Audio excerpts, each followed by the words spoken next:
ใหม่สูงนั่นเองครับพี่น้องเขามันได้ก่อทบยากันเขาแทงยาวคณะมันได้ก่อได้เป็นรถลีโวคณะไม่ต้องนะขัดได้มาลาดในลองแอคณะเอหรือเอก้อนคณะอันนี้เป็นเสียงใหม่ล่ามใหม่คณะก็จะว่าล่ามใหม่กับก็เป็นล่ามใหม่นั่นคันเลยยังบอกมันตัวติดกันดังล่านเก่าคณะมันจำคันนะว่าเป็นอองติลินเฮือนเลียวกันเช่นนั้นคณะพี่น้องนะในก็เป็นเอครับพี่น้องนะยาวเจ้าของมันใส่เอมันยาวกว่าค่ะนะยาวกว่ามันอ่ำอยู่ค่ะกำไว้ก่อมันหมดเดี๋ยวก็มันแห้งดึก2-3 อาทิตย์หรือ2-3 เดือนเดี๋ยวก็มันแห้งค่ะนะพี่น้องนะเพราะว่าเป็นจังไหนเพราะว่าในจึงมันเดมีตีโฮมันค่ะนะเขาก็เอาตัววัดเอเขาในวัดด้วยว่ามันโหกันเลยอันนั้นก็น้ำยามันต้องมีแน่เนี่ยขามาวัดด้วยก็มันมีน้ำยาเดี๋ยวก็มันมีตีโฮมันนะครับพี่น้องค่ะนะมันมี2 สายค่ะนะสายกัดอันสายไม้อันนึงค่ะเนาะพี่น้องเขาเนาะสองปากไข่คู่ลองก็คอมเมนต์ไว้เลยค่ะนะขาดมาลาดในลองโหยมันค่ะเนาะพี่น้องเขาเนาะในค่ะหน้าตาของมันก็ดีเป็นจังไหนครับพี่น้องนะตัวเอมันจะอยู่ตาในครับพี่น้องนะแต่ก้นคางก้นคับกับคางก้นห้องนะครับเนาะพี่น้องเนาะนะครับตีเลยเอาออกเชิงๆครับพี่น้องนะในนะเจอคอนโซลนานตั้งนานในครับเดี๋ยวนักกักตั้งนานนะเดี๋ยวเลยออกเชิงครับบนป้อมนั้นเขาออกมันจะเอาตัวเองออกค่ะเนาะพี่น้องเขาเนาะมาค่ะเตรียมตัวแต่เดียวออกกันค่ะเขาก็ตีมาย่าในพี่น้องเขาค่ะนะวิดีโอเนี่ยมันตียาวอีกหนึ่งค่ะนะพี่น้องเขานะค่ะตีเฮ็ดให้ลาดเนี่ยให้โบโหย่อยมันค่ะนะพี่น้องเขาเนาะค่ะตีเฮ็ดเนี่ยให้มันจังว่าเอาออกปันกำอันนั้นค่ะในพี่น้องเนี่ยแค่ตัวไว้ใจใหญ่ยาวๆสิเปิดตัวกันค่ะเนาะคลิปวิดีโอมันตีอยู่ตั้งหลังบนค่ะนะพี่น้องนะพอมันออกมาว่ามันโหกันเลยเนี่ยมาตัวเจ้ามันค่ะพี่น้องเขามาค่ะตีย่าเนี่ยมือเร็วน่าตีเป็นหญ้าของเป็นแอร์แป้งค่ะนะอันนั้นก็ตีเป็นฮ้อนค่ะเนาะพี่น้องของเรานะครับออกมาค่ะหญ้าลีค่ะนะพี่น้องค่ะนะผมนั้นได้สายขาดแต่ตัวเบอร์ตัวมันแล้วค่ะนะพี่น้องค่ะนะหญ้าลีค่ะนะเพราะหญ้าเอาแอร์แป้งออกเขามาเอาเสียไตหรือโคมอะไรออกนะครับพี่น้องเนาะอันนี้ก็มีหลายวิธีค่ะนะเอาซื้อห้องไปจันออกค่ะเนาะนะครับมันจะมีนัดใน10เก่าเขาจะไปน้องนะครับออกมาก็เอามาฮอเลียนแล้วยาก็พวกเขาเอาเสียตายออกก็เขาเดี๋ยวเอาฝาครอบในออกกันเนาะพี่น้องนะเพราะฝาครอบออกมาในห้องไกมันจังว่าหญ้าสายไฟเดี๋ยวออกเซ็งๆครับพี่น้องเขาจะได้เดี๋ยวออกมดเซ็งๆครับนะครับเอาออกกำเมียวค่ะอร่อยปีเจ้าค่ะนะยาในมันตัวยี่แล้วค่ะสายไฟก็มัวค่ะมือยาได้จันออกนะกำสายเดมัวค่ะ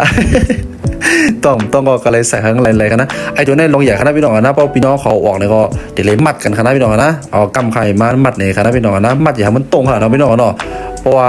เจอเช่นนั้นเนี่ยได้ป้องอะไรขาดเตะไอตัวนั้นนะมันเดี๋ยวให้ไทยเหมือนจังหวะเตะมันหรืออันนั้นก็ห้อยมันดำหลังขนาดยกไฟเลี้ยวมันกว่าขึ้นขนาดพี่น้องนะครับน้าปัดเอาออกเซ็งครับปักไฟก็ตัวหลีออกมดขนาดพี่น้องนะโดยว่ามันปากมันเป็นอีสังอะไรเป็นอีแล้วอีสังเป็นอีสังเนี่ยเอาออกกำเมียวขนาดเป็นของเนาะพวกพี่น้องเขาผู้ร้องรถร้องก้านได้พี่น้องเขาอย่าไปเฮ็ดก้อยกันนะมาอย่าไปเฮ็ดก้อยกันนะมันกวยอย่ามันตีใส่ขึ้นอะไรกันนะเพราะว่าพี่น้องเขาก็เลยตียำแม่อยู่เพราะว่าในถึงแต่ก็ไม่เอาออกอะไรทั้งก้อยอยู่ขนาดพี่น้องกันนะวิโก้ก็เหมือนไหนครับพี่น้องนะวิโก้ก็เหมือนไหนแล้วก็ลีโวก็ติเหมือนไหนกันนะมังรถมังเมียวมังรุ่นเนี่ยก็มันก็เตรียมแล้วออกก็เป็นในออกกันนะด้วยการรถรุ่นในมันแล้วออกจังไหนครับพี่น้องนะเพราะว่าออกจังไหนเพราะในจึงมันตีออกอะไรครับพี่น้องนะบอกตั้งวิดีโอดังหลังมาพี่น้องเขาดีป่องใจว่าเฮียงอะไรมันออกอะไรในคณะพี่น้องนะอย่าบอกว่าดูมันทำใหญ่พวกเข้ามาครึ่งนึงรถค่ะนะพี่น้องเนาะอย่าก็พ่อมเอาออกจังไหนเนี่ยมันออกอะไรคะนะที่มันก็เขาหลูแผงแอร์ตั้งไหนมันดิ่งกับค่ะนะอย่าบอกว่าแผงแอร์ตั้งไหนมันโหเขาดีแล้วออกมาเปลี่ยนนะครับน้องพี่น้องเนาะป้อมออกเจ้าในเนี่ยก็มันก็จังเฮก็การแล้วออกนั่นค่ะพี่น้องครับมาค่ะอย่าไปป้องอย่าไปนะครับออกกันค่ะพี่น้องเขาผมออกกล่อมเยี่ยวค่ะพี่น้องเขามาค่ะขายยาในพี่น้องเขาเนี่ยค่ะมังเมียวก็ป้อพี่น้องเขาย่าป่องใจก็เลยป่องใจนี่ก็เขามาถามตักมาถามใครพูดลองสั่งเสียมมาตักเขามาถามในคณะพี่น้องนะลองก้าสังว่าคาดีค่าสังว่าคาตอบเลยก็เขาดีใจตอบปันพี่น้องเขาเนี่ยค่ะน้องพี่น้องเขาเนาะเขาหาใจกันหาได้พี่น้องนะครับ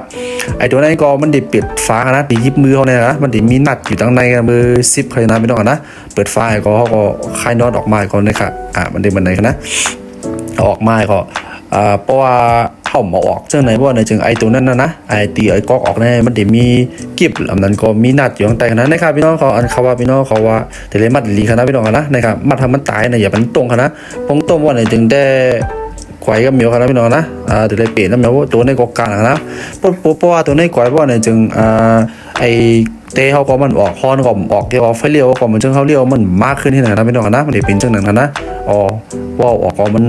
พังกันนะครับพี่น้องนะเพราะว่ามันก็ทำกาวไว้กันนะถ้าเป็นเงินไทยก็เป็นพันปลายใครอยู่นะพี่น้องนะว่ามีเอแปกหนึ่งขนาดนะเอแปกก็เหตุการณ์ในขนาดมันลองเหยียดขนาดพี่น้องนะจังว่าค่ะเนาะเพราะว่าเพราะว่าอัมโมนี่ก็อย่าไปเอาออกไว้ค่ะเนาะจุดล้านจุดเสียงเอาออกปันดีกว่าค่ะนะพี่น้องนะ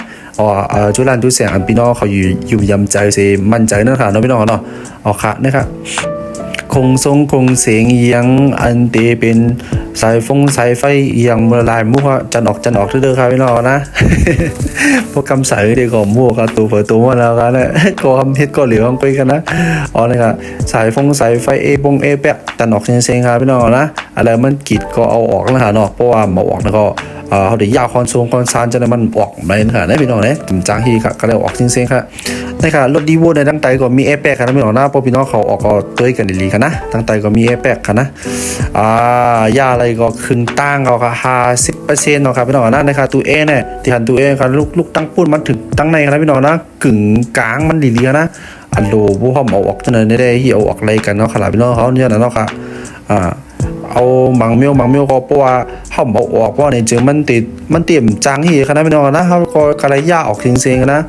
เพราะว่าห้อมยาว่าในเจอมันก็ตีออกไรค่ะเนาะพยายามมีรถมีก้าก็ตีป่องใจกันนะเพราะว่ามันกิดอันไหนตึกมันอันนี้ก็บอกออกเลยอันนั้นก็บอกเลยมันแต่เรียกว่าคือพี่น้องเขามันที่เธอซุ่มข้าวยาแม่มันก็ตีกวยกว่ามังเมียวตีห้อมหลวนั่นก็มันตีกวยกว่านั่นค่ะพี่น้องเขาเนาะนี่ค่ะนั่นก็ครึ่งเสียงก็ออกค่ะเอาออกลีย่อมบอกว่ามันมีสายไฟลองใหญ่นะครับนะออกลีก็ย่อมบอกว่ามันขาดง่ายค่ะพี่น้องสายไฟก็เล็กๆอ่อนนี่ค่ะนะมือพี่น้องเขาออกกันลีค่ะนะนะครับมันเดี๋ยวมีเกียมทั้งซ้ายทั้งขวาเนี่ยก็เอาออกค่ะนะย่อมบอกว่ามันเดี๋ยวมีกิบกันนั่นตูงค่ะนะออกกันนะครับพี่น้องนะครับช่างสมก็มาจอยยกออกนะเพราะว่ายกออกหักเป้มไรค่ะนะพี่น้องนอนนะครับปากจะในก็จันออกเซ็งๆครับนะเพราะว่าจันออกก็วอลลุ่มจันออกก็มันก็ตีเอาออกไรนะครับพี่น้องนะ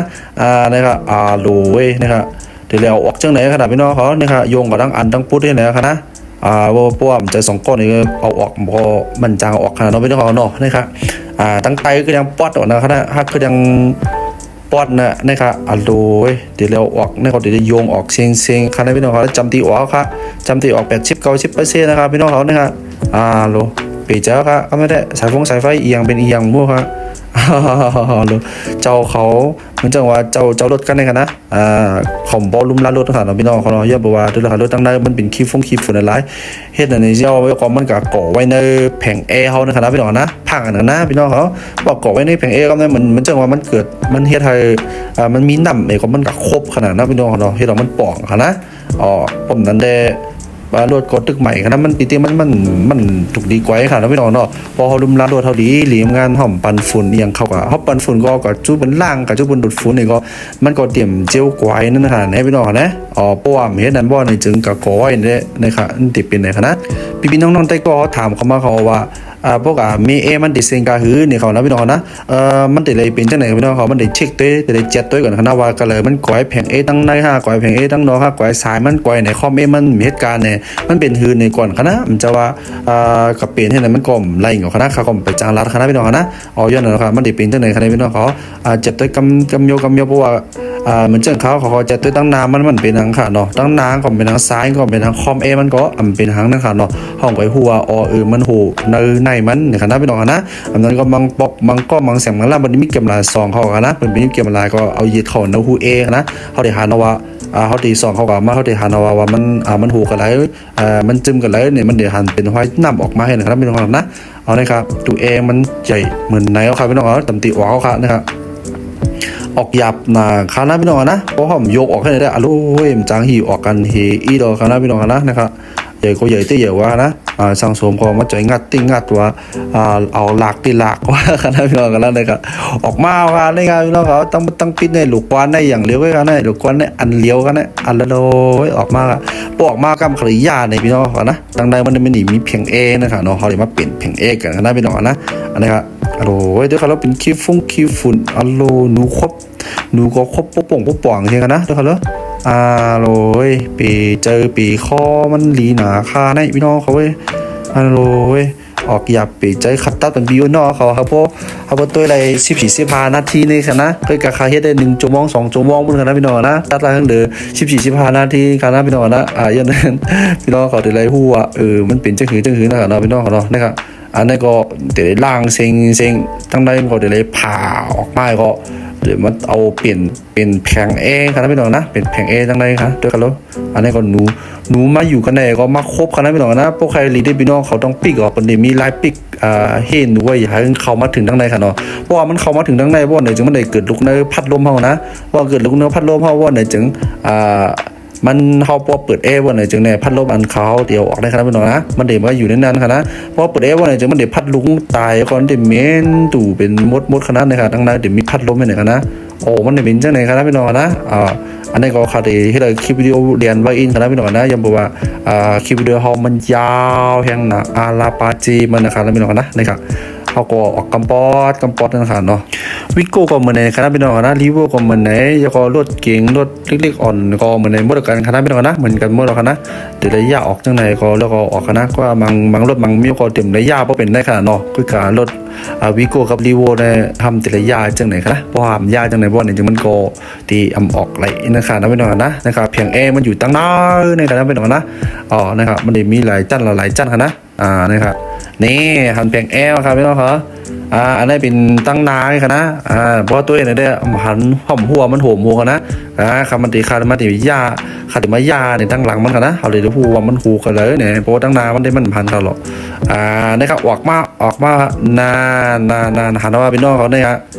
มันได้เกิดเป็นขี้ฝุ่นจังไหนกันนะยกก็มันติดไปก็มันครบกันพี่น้องเขาแล้วด้วยกันเลยนะครับหันต่อหันเป็นห้อยน้ำกันเนี่ยบางคันนี้ดีนะครับมันก็เกิดเป็นห้อยน้ำให้เนี่ยก็มันเหมือนเจ้ามันขึ้นคานนะครับเนาะแล้วก็ครบที่เราแผงเอเขาก๋วยขนาดไม่น้อยแล้วนะครับเพราะเขาเติมน้ำยางเข้ากับมันหิวขนาดพี่น้องเขามันก็ออกกันในที่ก็กะแล้วก็เลือน2 เดือนนั้นคือวันอาทิตย์2 ปาร์ตนั่นนะครับเนาะพี่น้องเนาะปาร์ต2 ปาร์ตด้วยก็ยกเจ้าของมันบอกว่าเขามันกัดขึ้นว่าเนี่ยมันได้เป็นจังหนึ่งนะเผื่อมาเจ็ดตัวเขาก็เลยหัวเป็นตั้งในมันขนาดไม่น้อยนะครับนี่เป็นไหนตั้งปิดยาวตั้งปิดแน่ๆหลูไอเพียงเอเนี่ยเดี๋ยวในขณะพี่น้องโลไว้เลยครับแล้วออกเสียงออกมดว่าออกหลูออกเสียงแต่ได้เพียงเออันนี้อันเลี้ยวครับนะโลนะครับเพราะว่าการมันง่ายถ้าเขาตั้งหลังก็ปีเจ้าครับโลบางปอกเจ้าเขาบอกว่าใครมือแน่ต้องตีไล่เนี่ยมันหีกันไล่กันนะพี่น้องเขาเลยมันเหมือนไหนกันเนี่ยบางเมียวปมป่องใจกันก็มันอยากเตะกันนะพี่น้องนะครับฉะนั้นเอาล่างไงก็เยอะก็แผงเองก็เป็นใหม่กันเนาะพี่น้องเนาะฉะนั้นก็เก็บใส่ขึ้นเซ็งกันนะพี่น้องเนาะนี่ก็ให้เป็นตั้งพูดตั้งคำพี่น้องเขากันนะสำหรับพี่น้องเขาเคยพูดลองลดลองใกล้สังเสมว่าต้องตักถามเขามาไลค์คอมเมนต์ไว้ไลค์คณะพี่น้องคณะค่ะเมื่อสงค่า